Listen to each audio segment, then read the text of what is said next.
ஆன்மீக அன்பு உறவுகளை மயான காளி மந்திராலயத்திலிருந்து பால்மணி சித்தன். இப்பொழுது நீங்கள் பார்க்குறது கட்டு உடைப்பதற்கான எந்திரம் எப்படி வரைகிறது. ஒரு முட்டையை எடுத்துக்கங்க, ஆனால் அது நாட்டுக்கோழி முட்டையாக தான் இருக்கணும் அல்லது கருங்கோழி முட்டையாக இருக்கணும்.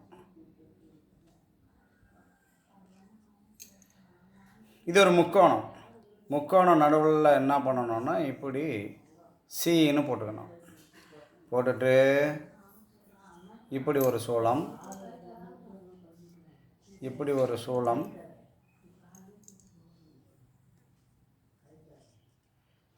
இப்படி ஒரு சூளம், இந்த மாதிரி போட்டு வரைஞ்சிக்கோங்க. ஆணாக இருந்தால் ஆணும், இல்லை பெண்ணாக இருந்தால் பெண். ஒரு உருவத்தை செய்கிறது இருந்தால் வரைஞ்சிக்க வேண்டியதுதான். இப்படி அழகாக போட்டு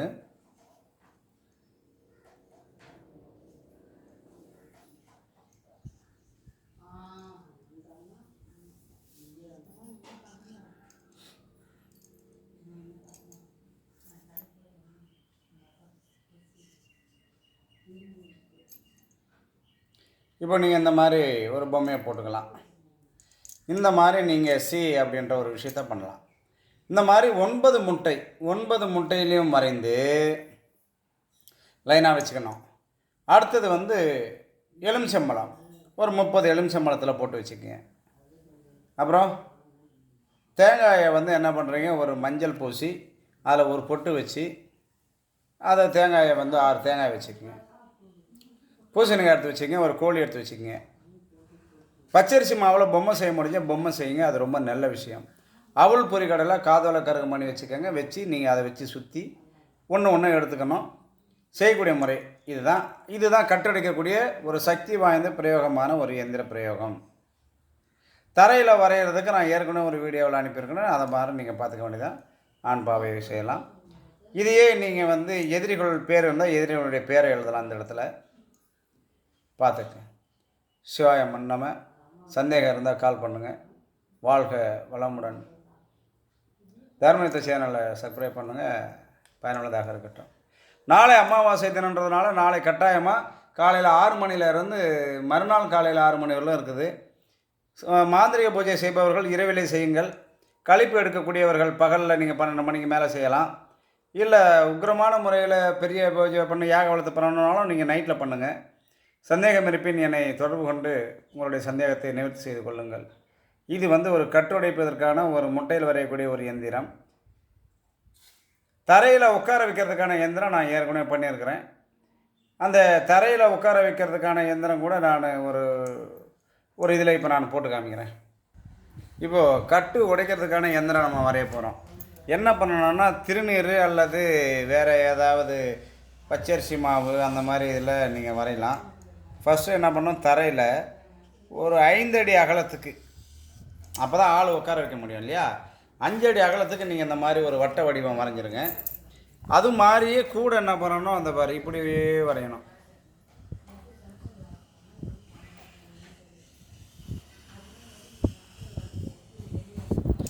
இப்படி வரைஞ்சிடணும். நல்லா கவனிக்கணும்.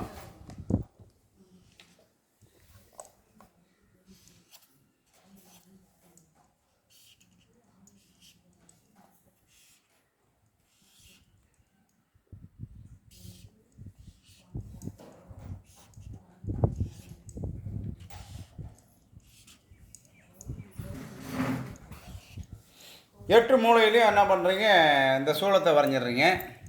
இதில் சின்னதாக பாம்பு மாதிரி ஒரு பாம்பு தான், அதை மாதிரி வரையலாம். இதில் ஓம் போடலாம். ஓம்னு எழுதிக்க வேண்டியது. திருப்பி இதில் பாம்பு போடுங்க. திருப்பி இதில் ஓம்னு எழுதுங்க. அப்புறம் திருப்பி நசி எழுதலாம். இதில் மசின்னு எழுதலாம். திருப்பி பாம்பு மாதிரி போடுங்க. இதில் ஓம் போடுங்க. இந்த மாதிரி எழுதிக்கணும். எழுதிட்டு நடுவில் என்ன பண்ணணும் அப்படின்னா நல்லா கவனிக்கணும். இப்படி ஒரு அச்சாரத்தை போட்டுடணும். புரியுதா? இதுலேயே என்ன பண்ணணும் அப்படின்னா இந்த இடத்துல இந்த இது போடும்போது ஒரு சொல்லி சொல்லலாம், அல்லது இப்படி கொண்டாந்து இப்படி ஓம் அப்படின்ற ஒரு விஷயத்தை நீங்கள் அதில் பண்ணிக்கலாம். இந்த இடத்துல சொல்லிச்சிடலாம். இது ஓங்காரம் ஆயிடுச்சு. இப்போ என்ன பண்ணுறீங்க, இதில் மஞ்சள் முதல்ல தூவணும், அப்புறம் குங்குமம் தூவணும், அதுக்கப்புறம் பூவெல்லாம் போடணும். பூ போட்டுட்டு என்ன பண்ணணும், கரெக்டான முறையில் இதில் ஒரு கருப்பு துணியை விரிக்கிறீங்க. அப்போ இது மேலே கருப்பு துணியை விரிச்சிட்டு இது மேலே தான் யாருக்கு நம்ம கட்டு உடைக்கிறோமோ அவங்கள உட்கார வைக்கணும்.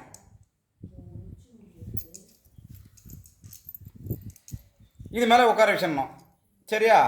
அப்போது இதில் என்ன பண்ணணும்னா, இந்த சூளத்தில் மொத்தம் ஒரு 5 கலசம் ரெடி பண்ணிக்கிறோம். கும்ப கலசம். கலசம் எப்படி இருக்குன்னு தெரியும் இல்லையா? இது ஒரு கலசம் மாதிரி. இப்போ அந்த 5 கலசத்தை என்ன பண்ணணும்னா பங்கிட்டுக்கணும். இந்த இடத்துல ஆண் பாவை பொன் பாவை பொம்மையால் மாவில் பொம்மை செய்து காதோல கருகுமணிலாம் வைத்து அதுக்கு உருவங்கள்லாம் செய்து இந்த இடத்துல வச்சிடணும். இங்கே ஒரு கலசத்தை வைக்கிறீங்க. வாழை இலை போட்டு இதில் பச்சரிசி கொட்டி இங்கே ஒரு கலசம். அடுத்தது இங்கே ஒரு வாழை இலை போட்டு இங்கே ஒரு கலசம், இங்கே ஒரு வாழை இலை போட்டு இங்கே ஒரு கலசம், இங்கே ஒரு வாழை இலை போட்டு இங்கே ஒரு கலசம், இங்கே ஒரு வாழை இலை போட்டு, அப்போ 5 கலசம் போட்டுறணும். 5 கலசத்தை நீங்கள் வச்சிடணும்.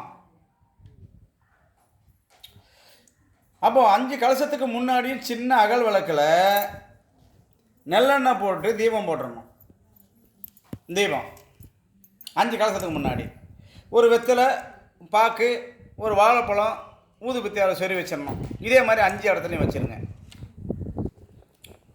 முடிஞ்சு போச்சா?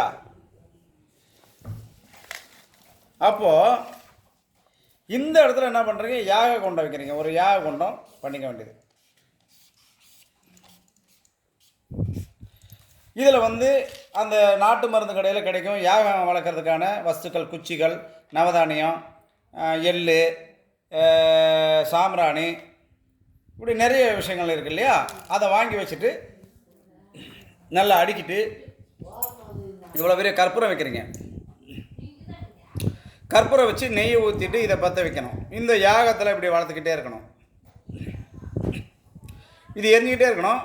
இங்கே ஒரு தட்டில் என்ன பண்ணுறீங்க, இந்த 9 முட்டை, எலுமிச்சம்பழம், பூசணிக்காய், தும்மண்டிக்காய், கோழி, பச்சரிசி சோறு, உதிரம் கலந்த பிசைஞ்சது, அதெல்லாம் இதெல்லாம் வச்சுக்கணும். வச்சுட்டு இவங்க 2 பேரையும் சக்கரத்துக்குள்ளே போய் ஒன்று ஒன்றா தலை, ஷோல்ட்ரு, வயிறு, கை, கால் எல்லாத்தையும் சுற்றி இங்கே இது சக்கரத்துக்குள்ளேயே போடணும். அதுக்கு முன்னாடி இவங்க கண்ணை கருப்பு துணியால் கட்டிடணும். உடம்புல நூலை சுற்றி அந்த நூல் எங்கே வரணும்னா இந்த ஆண் பெண் பாவை இருக்குல்லையே, அந்த பாவனுடைய வயிற்றுலையோ மூளையிலையோ நெஞ்சிலையோ சுருட்டி வச்சிடணும். அப்போ இருக்கக்கூடிய அனைத்து பொருட்களையும் சுற்றி இந்த இடத்துல என்ன பண்ணணும், இந்த பாவை மேலே கொஞ்சம் பொரியை சுற்றி போடலாம். அப்புறம் வேறு ஏதாவது உதிரஸ்வரை சுற்றி போடலாம். மீதி பொரியெல்லாம் சுற்றி கொஞ்சம் இந்த அக்னியில் போடலாம். அப்புறம் அந்த எலுமிச்சக்காய் இதெல்லாம் உடச்சி இங்கேயே விடலாம். லாஸ்ட்டில் கோழி அறுத்து அவன் தலையை சுற்றி அதை போட்டு உதிரத்தை அதில் பொம்மை மேலாம் போட்டு பண்ணலாம். ஆக கட்டு உடைக்கக்கூடிய சக்தி வாய்ந்த எந்திர பிரயோக முறை இது தான். இதை பற்றி விரிவாக வேணும்னா நீங்கள் கேளுங்க. நான் உங்களுக்கு ஒரு வீடியோவாக முடிஞ்ச அளவு நான் தயார் பண்ணி அனுப்புகிறேன். தற்காலிகமாக இதை பண்ணுங்கள். இந்த கலசம் வைக்க முடியாதவங்க, கலசம் எனக்கு இப்போ என்னால் பண்ண முடியாது, யாகம் வளர்க்க முடியாதுன்னு சொல்கிறவங்க மட்டும் இந்த சக்கரத்தை நான் போட்டிருக்கேன்ல முதல்ல, அப்போ அந்த சக்கரத்தை போட்டு அதில் உட்காந்துக்கிட்டு கிழக்கு பார்த்து உட்காந்துக்கிட்டு இந்த பொருளை எடுத்து நீங்கள் இந்த இடத்துல வச்சு நீங்களே சுற்றி நீங்களே பண்ணி உங்களை காப்பாற்றிக்கலாம். இதுக்கு 10,000 20,000 யாரையும் கொடுத்து பண்ணணும் இல்லை. என்ன தான் இருந்தாலும் ஒரு மாந்திரிகர், தாந்திரிகர், குருமார்கள் செய்யக்கூடியது நன்மையாக பயனளிக்கும். ஒரு கர்மாவை நீக்கிறதுக்கு ஒரு ஆசனால மட்டும்தான் முடியுன்றது நான் அறிந்த உண்மை. அது மாதிரி இந்த மாந்திரிகள், இந்த கழிப்பு எடுக்கிறவங்க யார் எந்தெந்த நபருக்கு எடுக்கக்கூடியவர்கள், அவர்கள் என்னென்ன வியாதிப்பட்டாங்களோ, என்ன மன சஞ்சலப்பட்டாங்களோ, அந்த வியாதி இதெல்லாம் 3 நாளைக்கு இந்த கழிப்பு எடுக்கக்கூடிய நபருக்கு பாதிக்கும்.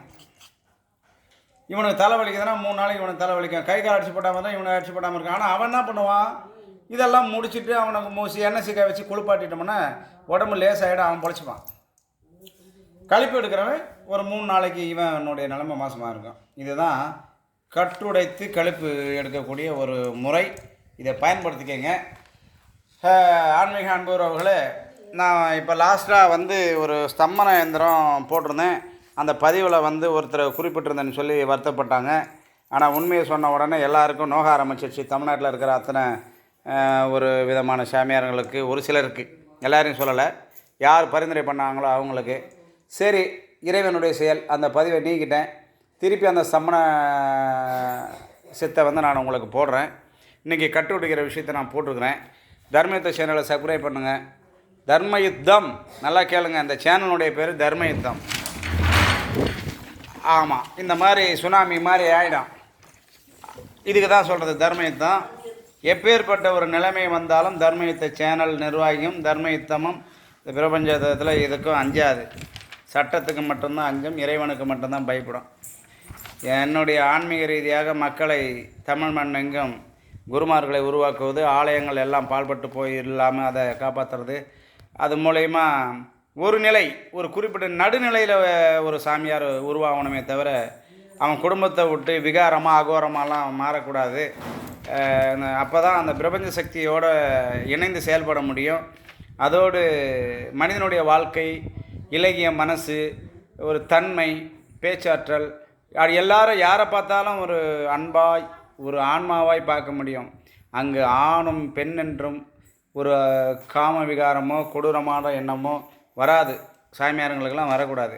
அப்படின்னா என்ன பண்ணணும் அப்படின்னா, ஆன்ம ரீதியாக நடுநிலையோடு தெய்வத்தை மட்டும், இந்த பிரபஞ்ச சக்தியை மட்டும் வைத்து வாழ்ந்து மக்களுக்கு கர்ம காரியங்களை செய்ய வேண்டும் நல்ல விதமாக. சரி, இந்த பதிவில் கூட ஏதாவது குத்தமுறைகள் வந்து பெரிய விஷயம் ஆகிடக்கூடாது. வாழ்க வளமுடன். சிவாய நம்ம சேனலை சப்ஸ்கிரைப் பண்ணுங்கள். நாளைக்கு அமாவாசை காலையிலேருந்து நான் மறுநாள் காலை வரலாம் அமாவாசை இருக்கிறதுனால நீங்கள் என்னென்ன சித்து விளையாடணும்னு நினைக்கிறீங்களோ, என்னென்னலாம் பரிகாரம் பண்ண நினைக்கிறீங்களோ தாராளமாக நீங்கள் செய்யுங்க. அற்புதமான அமாவாசை, பயன்பெறுங்கள். மற்றவங்க யாருக்காவது கழிப்பு எடுக்கிறது, இல்லை உடம்பு சரியில்லாமல் இல்லை ஏதாவது ஒரு பரிகாரம் பண்ணணும் அப்படின்னா நீங்கள் எம்மை தொடர்பு கொள்ளலாம். சிவாய நம்ம.